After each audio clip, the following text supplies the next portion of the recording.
Hello and welcome to the GIE readership, to this author interview for our original article entitled Outcomes of Dermal Ablation After Duodenal EMR. My name is Dr. Mayenaaz Sidhu and I am a Senior Research Fellow at Westmead Hospital in Sydney and currently undertaking a PhD.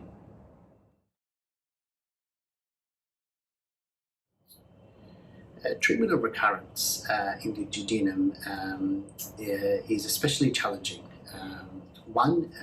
Given the difficulty technically in terms of treating the recurrence itself, and then secondly, due to the significant associated with possible complications, especially if there is a need for surgery. Our own centre has recently published experience of dermal ablation after colon EMR, which found a significant reduction in recurrence at first surveillance. Thus, extrapolating from this evidence, given the pathology is somewhat similar, we decided to use the experience in the colon to assess whether the impact of dermal ablation may have a similar impact on reduction in recurrence after duodenal EMR.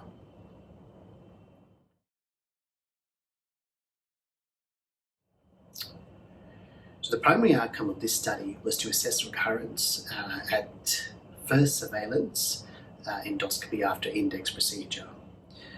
Thus, over a period of 43 months, we enrolled 54 lesions that underwent duodenal EMR that subsequently underwent dermal ablation of the margin. We excluded lesions that involved the papilla and that were fully circumferential due to the subsequent risk of iatrogenic stenosis.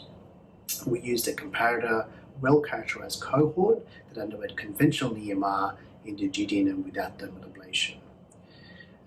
The primary outcome, therefore, was a significant reduction in the rate of recurrence at 2.3% versus more than 17% in the conventional group. There were no significant increase in the rate of adverse events for the lesions that underwent thermal ablation of the margin. Based on this study, we think that this can really be a significant advance in treatment of these challenging lesions. By having seen the rate of reduction in recurrence, we now know that these can be effectively treated in endoscopy and avoid the significant morbidity associated with surgery, especially either related to complications of treatment of recurrence or due to the inability to treat recurrence. And the most important thing with this study is that the EMR or the thermal ablation technique is very easily adopted by practitioners of advanced tissue resection. It in fact uses the same snares, so it's cost effective as compared to other modalities, even such as APC. And more importantly, it does not have a significant learning curve as with other sort of techniques in tissue resection, such as on block resection techniques, and it does not significantly add to the procedure time. So all in all, this is a significant advance in the treatment of duodenal lateroscopic lesions, and we believe that thermal ablation really should be incorporated as part of a high-quality EMR technique in the duodenum. In terms of future directions, this study, as we can see, is primarily limited to short-term outcomes. So we would like to extend this study over a longer period to ensure that the reduction in recurrence is also seen beyond at least 6 to 12 months and to even long-term surveillance, looking at 24 to 36 months. We would also like to see the results of this study replicated in other centres.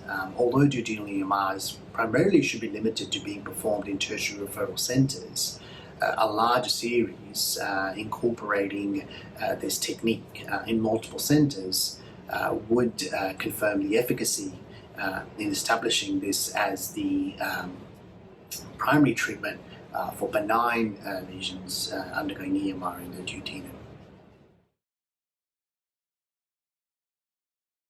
So overall, we believe that the use of thermal ablation of the defect margin in the duodenum is safe and effective in reducing recurrence.